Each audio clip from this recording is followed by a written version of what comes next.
Okay, we're picking up speed. Of Course in Miracles text, chapter 1, part 1, verse 47.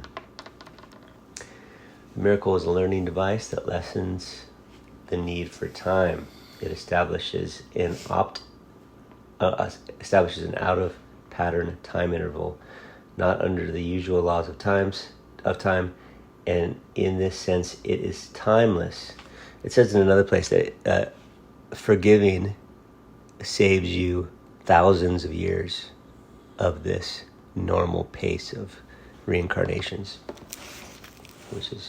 which is nice. 48.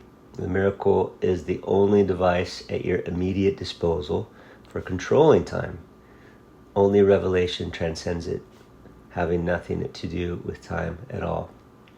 So the revelation is the atonement that you're already good and that your brother isn't separate. And that forgiveness is the recognition that what you think happened didn't happen at all. And so the offender is actually innocent. Oh my gosh. That is a spoiler. Sorry, I told you the ending. I'm trying to wrap my head around that still. I really want to believe that, and that just it seems so like gaslighty almost. Well, that's why you have the increments. You have the get what you want. What am I trying to do right now? You have the development of the personality, and then you have reality. Reality, according to the Course, is like melt your mind. Like, what? No. And so it's not asking you to believe it.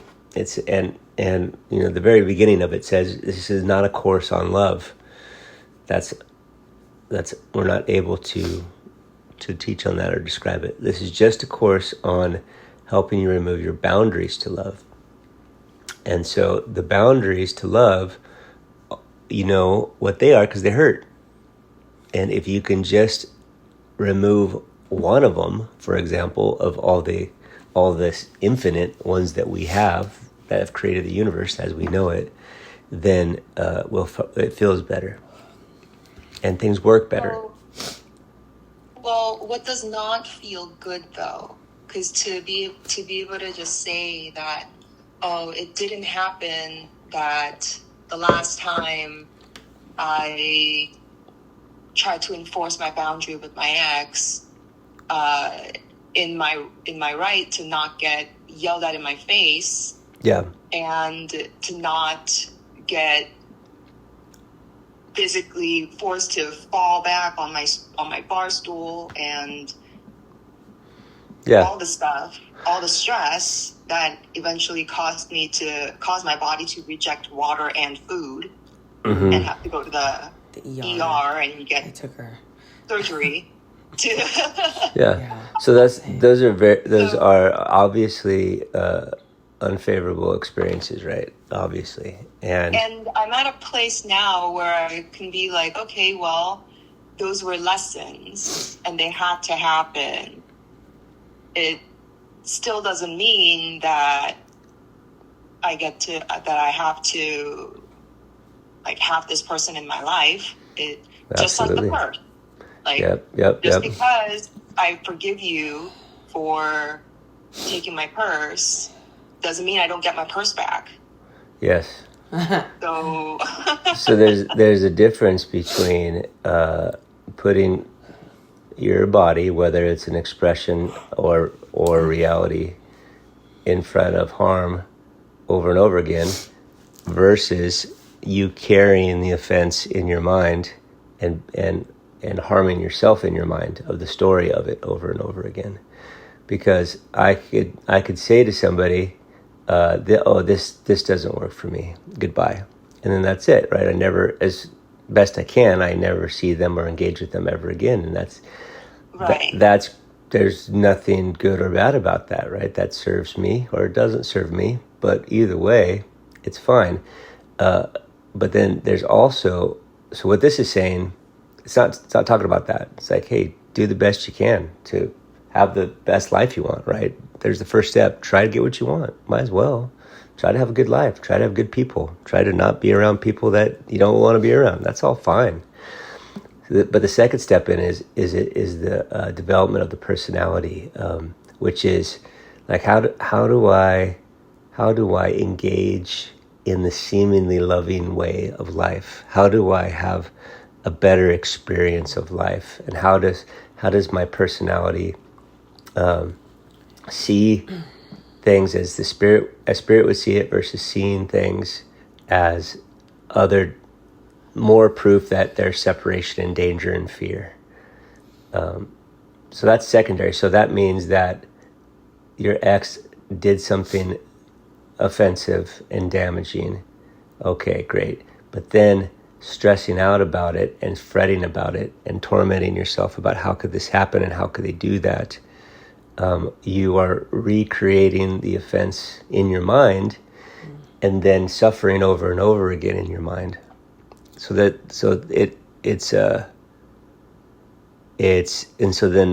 boundaries are fine, but the forgiveness is like, how do you let it go? Well, one of the ways to let it go is you're like, well,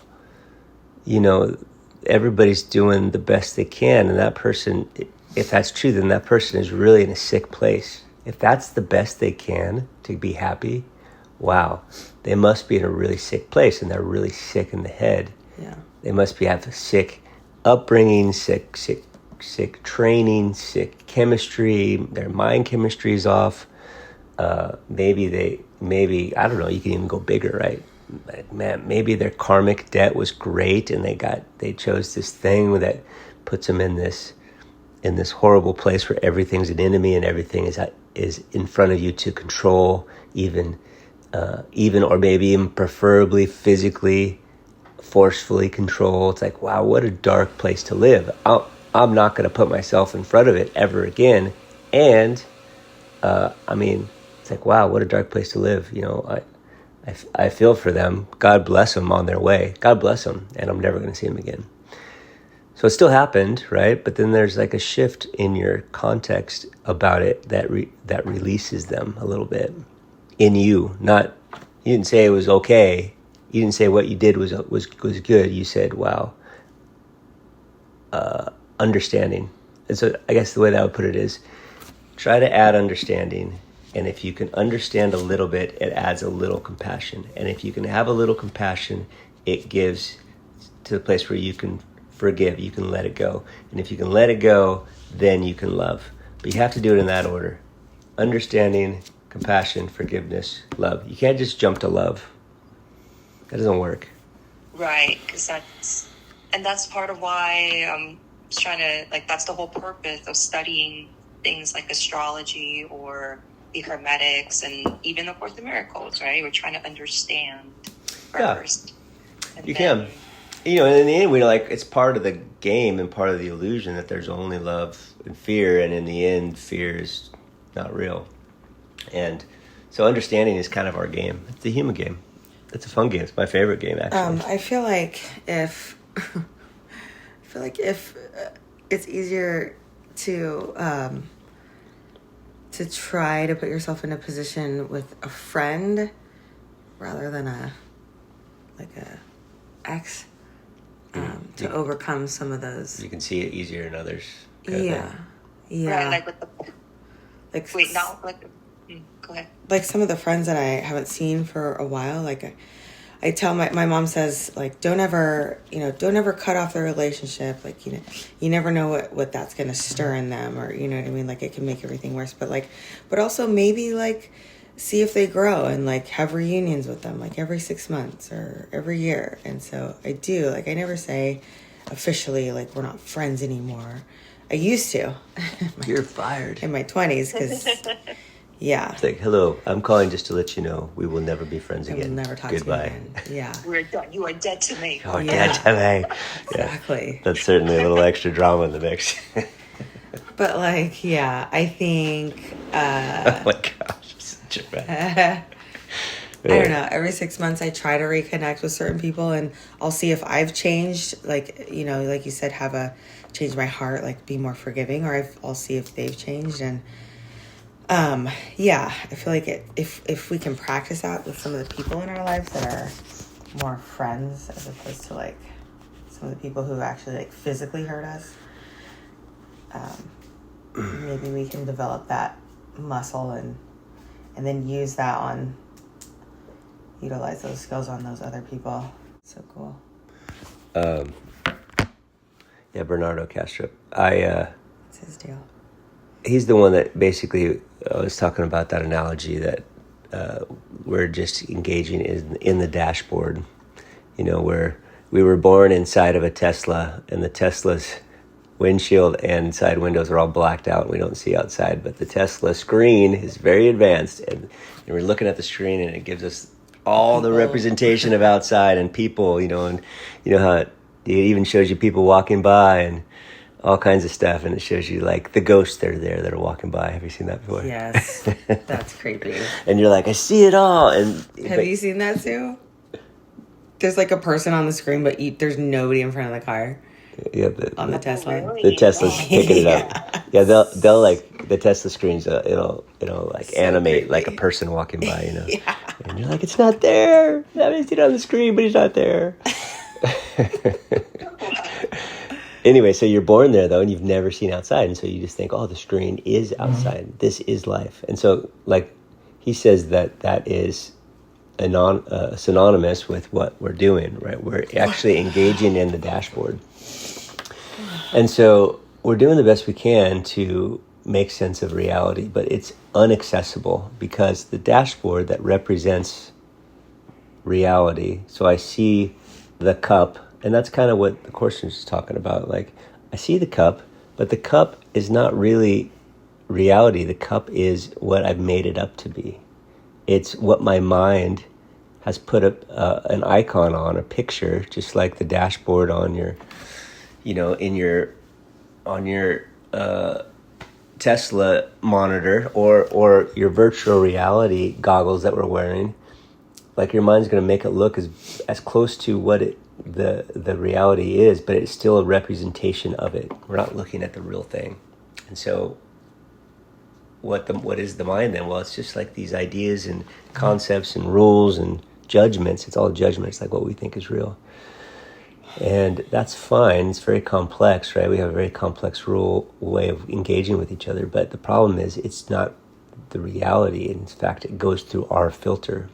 And it goes through our separate individual filter. My Javon filter is going to be different than the Layla filter, and it's going to be different than the Sue filter.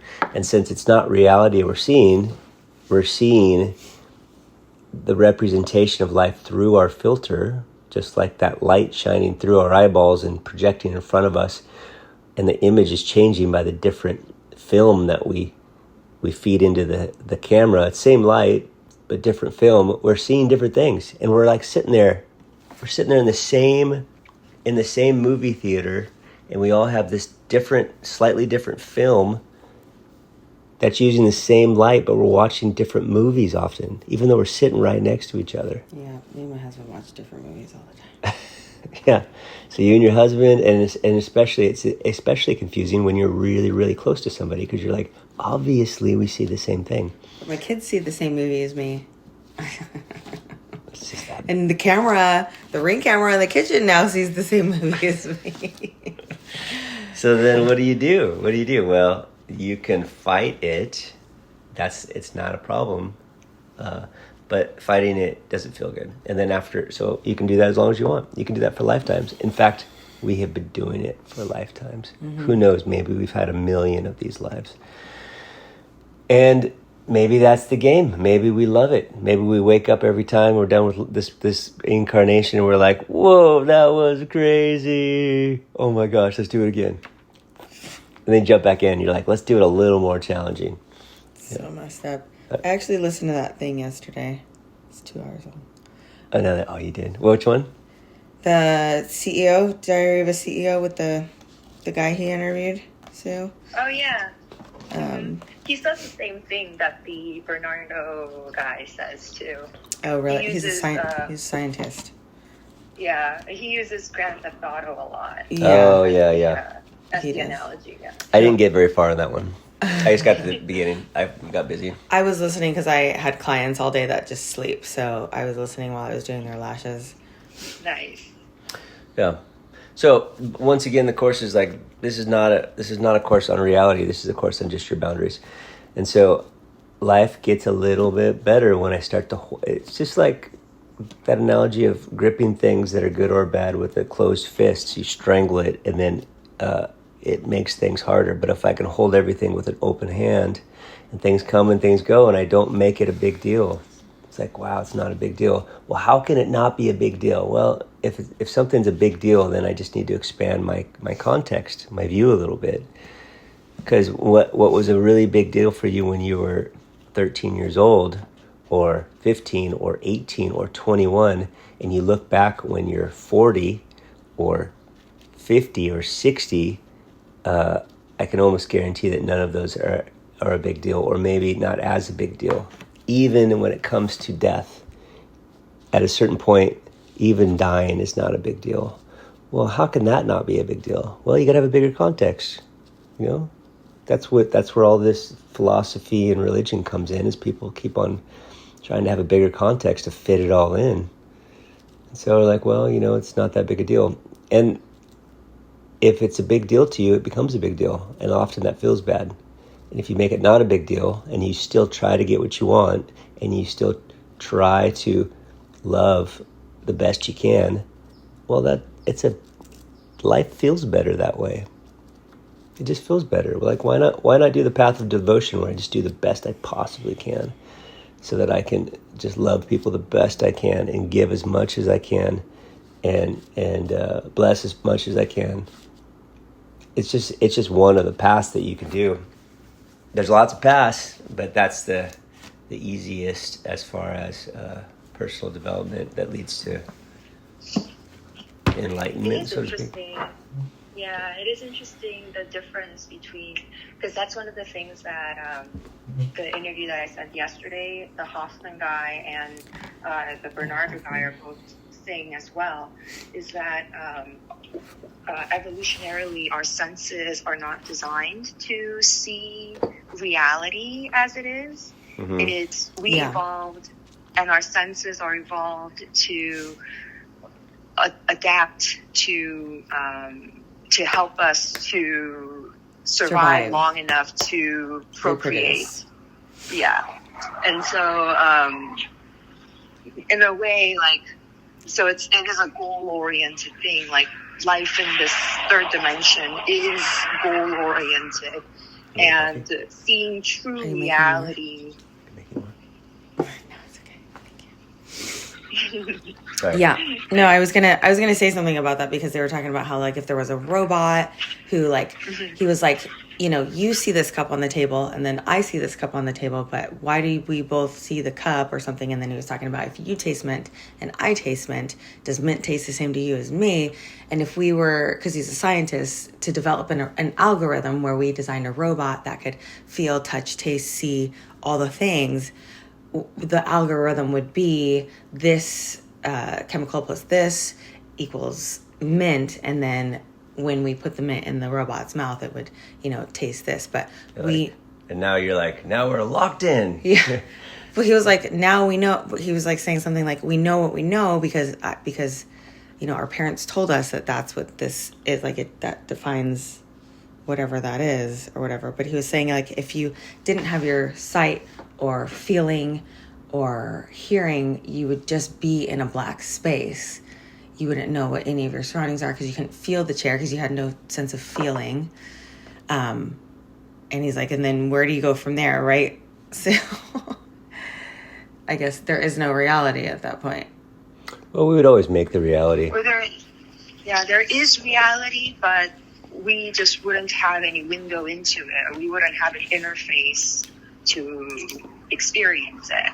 We would always be able to experience it. We would just make our own subjective reality, no matter what our senses gave. It would just be different inputs. And that's what we're doing. But without senses.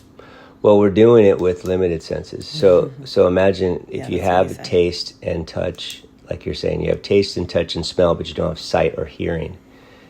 Do you not have reality? No, you do. You just have, it's more limited, right? Now you're like stick figure reality, or maybe it's just as a real rich environment, but you've made it up with fewer senses. But it's similar to us right now. So we have taste, touch, feeling, sight, and hearing, and we're like, oh, we have all the senses. Well, no. No, not even close. We don't have all the senses. Or We just smell colors. we have. Yeah, that's right. I want to know what red smells like, and so there's this other infinite set of inputs that are available, so to theoretically, that make up reality, and we're arrogant enough to think that we got it all together. There was, I forget the guy.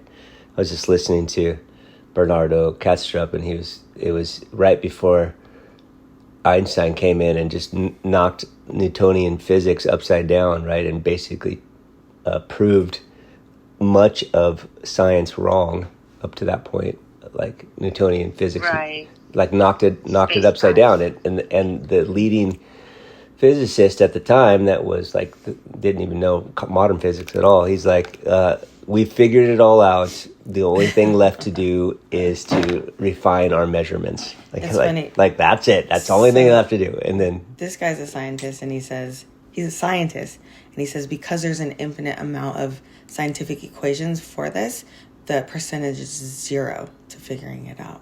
yeah. Right? I think that's what he said. Yeah. Well, and the reason is our perceptions are creating reality. Yeah.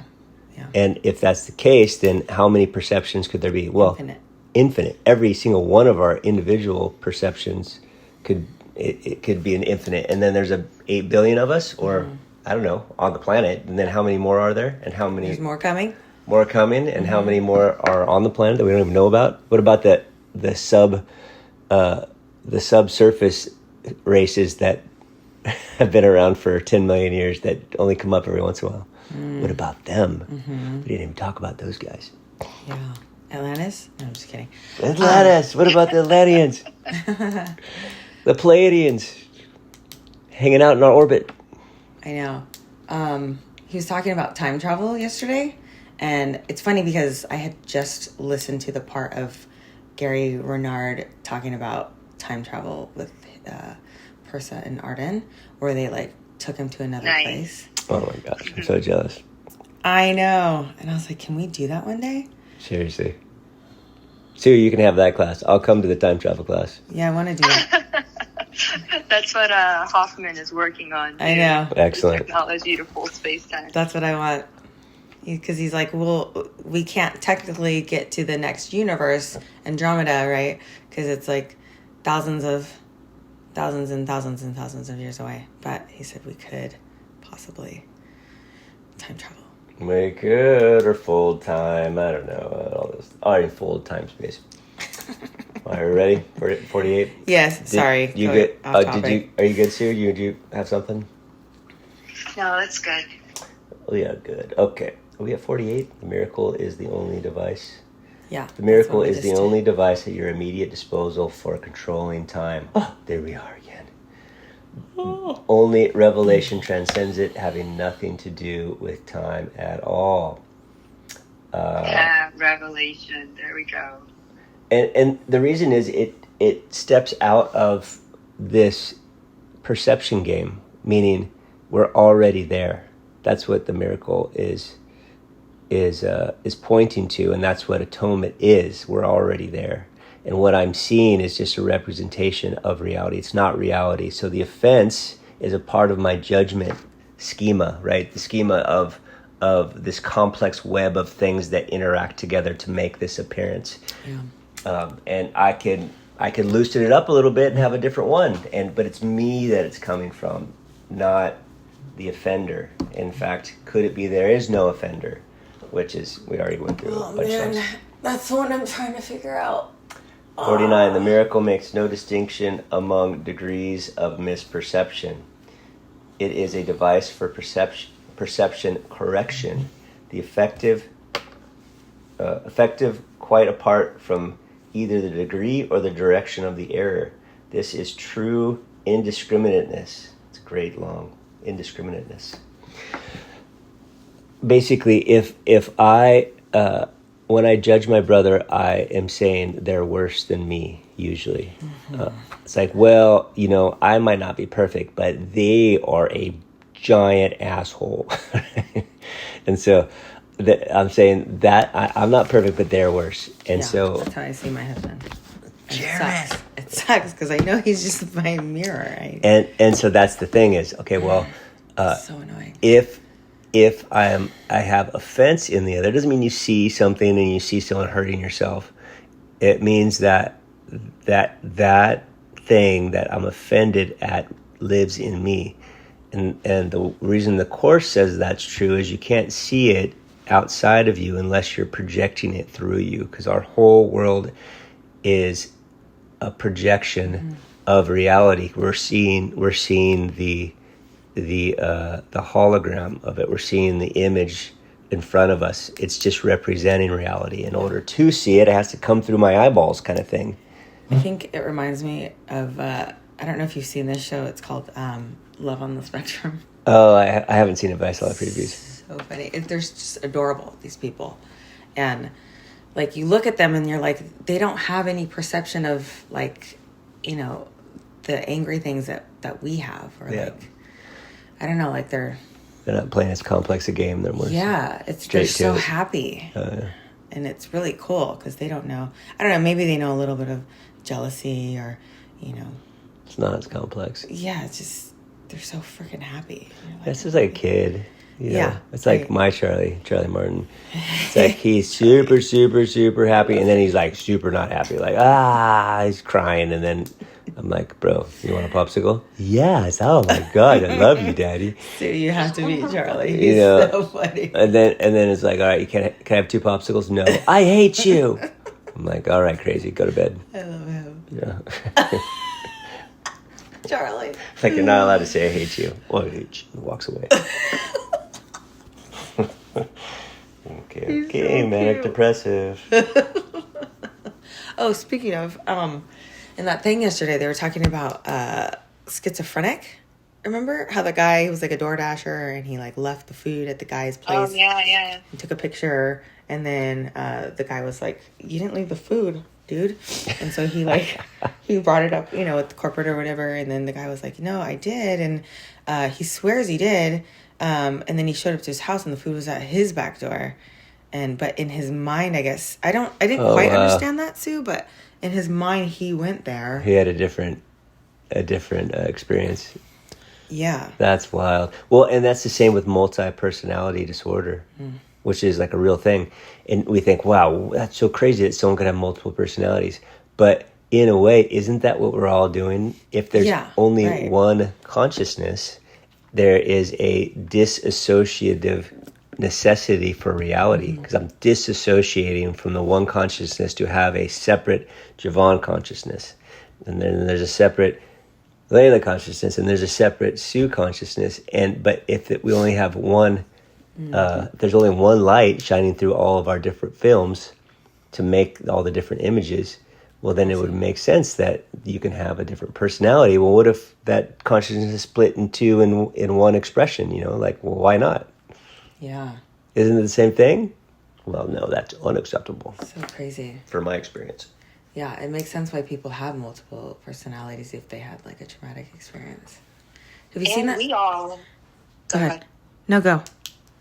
And we all have multiple personalities too. That's according to that's a whole IFS theory, internal family systems, is that we fragment our, like, inner fragmentation. Yeah. So of course, people that are diagnosable multiple personalities, that's more extreme. But yeah, go ahead. No, it's a really good point, just to see that. Yeah, that's the fractal nature of our reality too. You can see these things, and then you can see them kind of unfolding infinitely in either direction. Because like we were talking about, we were talking earlier when Layla was upset with Jared, and then comes over and talks about it with us. And it's almost like you can get into a different state, right? You can talk about it instead of be it, because he's so triggering. Yeah. It's almost like a different personality. And the same with me. Like when my mom calls me, I'm just like all reared up and upset about the last 50 years. You know, it's like, get over it, man. What's my issue? Mm-hmm. But it's just hard to, I become a different person. Well, sometimes when I talk about it, like to my therapist, I get amped up, and I'm like, I put myself right back in that moment. Yeah. But that's why she has me do the EMDR with hers, because I can easily put myself in that moment. She's like, okay, let's do the rapid eye movement. And that's the light. Yeah. And the eyes. That's cool. I haven't done that. I've heard that's amazing. She said that driving in your car is similar to that. Where you get into a different thing when you drive. Mm-hmm. Oh, interesting. Yeah. Oh, you know what? I love driving in my car because I'm always listening to something that I'm interested in, and I've always excited to get in my car. I'm like, oh, finally. Yeah. In my learning den. Dang, I wish my job was further away. My learning den. That's cute. Okay. 50. Oh my gosh, last verse. The miracle compares what you have with creation, accepting what is in accord with it as true, and rejecting what is out of accord as false. So the miracle helps you basically take a look again at what you created. So I have a note that I wrote here. It says, miracles return our awareness to our mind, which is the decision maker, to choose Holy Spirit, which is love and unity, versus the ego separations. And the ego separation is the world of separateness and specialness and fear. And so the miracle will help you to basically step out for a moment and compare what I have made versus what the Holy Spirit's idea could be. And there are two different worlds that exist right in front of you. So could it be easier than this? Could somebody come into my house and put my kids to bed every night and never get upset with them when they get all rambunctious and are healthy young boys? You know, could that be possible? Of course that's possible. Even when I say it, I'm like, that's silly. Of course they can. Do I get upset almost nightly at some point? Yes, I do. So funny. Because I am insane, right? It is what I have created is insane. It's just insane in general. Does that make me bad? No, it's just something to observe. And the more that I can understand that and let go of my urge, my egoic urge to attack, the better my life will be. And it's okay either way. How long do I have to do it? Well, I can do as long as I want. I can get mad at them at that scenario as long as I want. But there's going to be certain urges. It's just like the biological urge that men and women have, like to reproduce. There's these things that happen inside human bodies that create these urges that makes the species go on. Do I have to make it bad? Do I make men bad for wanting to look at women's bodies, and do I make women bad for wanting to pick a mate that's going to make their life stable for their future offspring? That is not bad. That's just one of those things, and we're just trying to survive, both of us. Can we use those urges and be selfish and hurt people? Of course. Of course we can. It's like it's one of the main tools that we can use. But at the same time, right in front of me, life has unfolded like a smorgasbord. And there is a wonderful world that is perfect, where everyone's doing the best they can, and that love me. And I am lovable, and they are worthy of my whole open heart right in front of me. And it doesn't mean that I ever have to see them again. You know, maybe they're I'd say, wow, they're doing the best they can, and they're so hurtful, I'm never going to see them again. And that still fits in this world. And wow, I love you so much. I want to see you more. I would like for you to move into my house, right? That all of those exist right now. I don't need to stress and strive and battle them. I can ask for what I want. I can forgive and release my judgments that are giving me this poor experience with personality development. And I can move towards reality, which is divine revelation. It's understanding and remembering love. It's not even my job. I don't have the capacity to do that. That's a God part. But when I do my initial parts, it gives me the opportunity to have the miracle. The miracle, I need God in that. I need God in the miracle. I need the Holy Spirit. But the good news is, Holy Spirit's right here. There's no separation. Zero. So every day, just do the best I can to remind myself it's okay. Everybody's doing the best they can too. Mm-hmm. Look at me doing the best I can. Oh, look at you doing the best I can. Oh, wow, you're the best I can is not very favorable. I'm going to go ahead and move away. Oh, you're the best I can is very favorable to in my perception right now. I'd like to move towards you. Look at us doing the best we can. Like that. Yeah. But then we don't learn if we just move away, right? Well, yeah, you can learn just fine. Because it's all representation. Moving away is just another representation. There is no moving away in reality. And so do the best you can. If you can't handle it, like I don't want to talk to my mom a lot. Does that make me bad? It doesn't make me bad. I'm just like, how do I control my state? Well, I'm not going to, I did talk to her and that went explosive. But it doesn't necessarily, you just do the best you can. Create your own boundaries. Sue's like, what about boundaries? Yeah, do the boundaries. Do them. It's like wonderful. Don't put your body in harm's way. There's no need for that. Do the best you can to have a great life. The key is just don't beat yourself up extra by holding the bad pictures in your mind, like recreating the bad thing in your mind over and over and over again.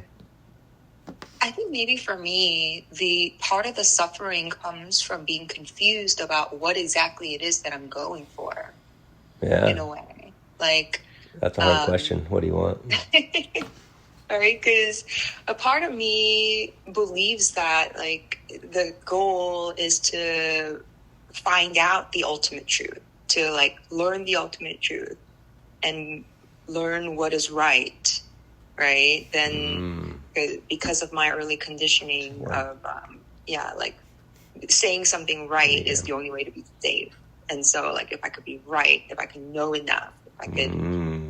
Right. But then really, right. That is a game. And playing that game, even though I was unaware of playing that game, that's another question too. Like, would I have played the game as hard as I have been? And, cause like not a lot of people my age are homeowners. Not a lot of people my age are able to afford living by themselves. On their own.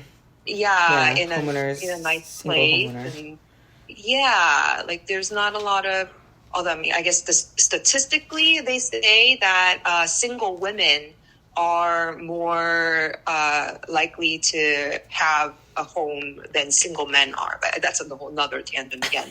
But so like, yeah, we won't like go there today.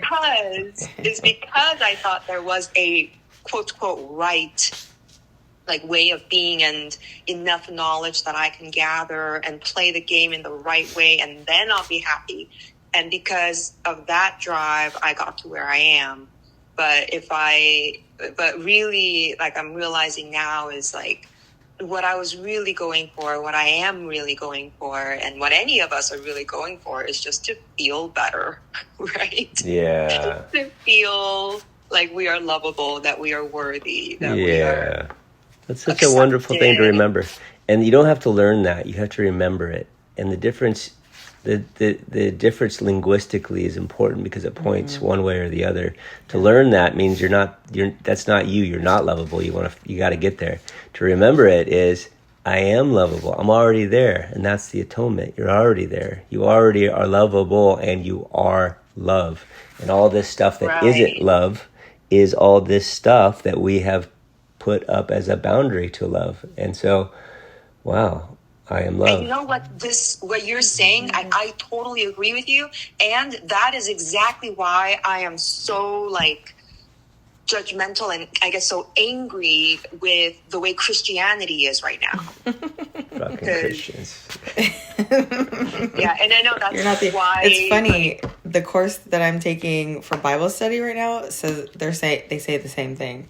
Well, in general, any structure, if you have a structure that is the right way, you have to make everybody else the wrong way. That's kind of the nature of it. So Christians and everybody else are the same thing. We're just all humans trying to be right. And then you got to have the wrong. And so, it depends how much you get into it. Sometimes you make others wrong aggressively. That was the Christian Crusades where they would kill you because you were wrong. But nowadays, you can just be ostracized or shunned or, whatever. Same stuff. Yeah. Yep. Yes, indeed. Well, here we are playing our fun game. I love it. Here we are. Yeah. Playing your game. Session 1? There is here a general way to play the game is to make nothing serious. Make nothing serious. Because what serious is, hey, get serious. What you're saying is this could lead to death. Ultimately, that's what you're saying. Right. And so you're having fun. You're getting ready for camping. Oh, great. I'm going to buy an axe. And then I buy an axe because we're going camping. It'd be nice to have an axe. And then the fun. The kids get the axe. Hey, this is serious. Well, what am I saying? I'm like, don't kill your brother is what I'm saying. So if I suddenly get off fun in my game of learning and getting what I want, it's because I believe it will lead to death. If I release that idea, if I can release the idea of serious, and then I can make all my stuff fun. Just release it. Could it be that nothing's serious? Yes, that is possible. And in my experience, it's a much better way to live. Because what's the worst that can happen? You're going to die. But guess what? Your body is going to die 100%. 1 out of 1. All the bodies die. It's very good odds. And so get over it. I mean, easier said than done, of course. I'm talking to myself. You're saying like in that scenario with the axe, you instead of saying this is serious, you'd say, okay, well, this is fun. Let's learn how to use it. Yeah, exactly. All right, let's learn the blood circle. Okay, let's see. We're going to put the sheath on the axe.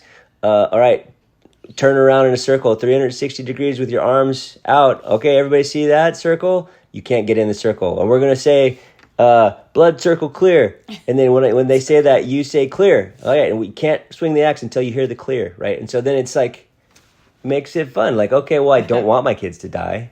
Can I do this and not be so serious? Yes. Or that's the part. I'm sorry.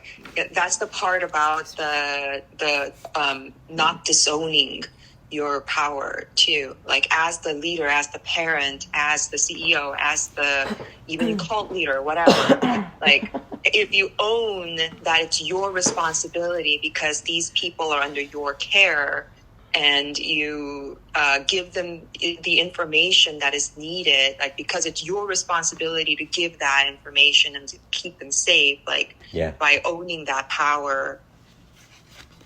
Yep. Yeah. Oh yeah. And by the way, I've notoriously, that's where I mess up as I get serious about stuff. Yeah, same. Samesies. Well, and how can you not, right? You've you have children. It's challenging. It is challenging. Just call everybody rascals all the time. They are rascals, man. Just change everybody. Rascals. My mom, what a rascal. Name. My mom's more of a rascal. Rascal. All right. Are Okay. we complete? Yes. We are complete. What do we do?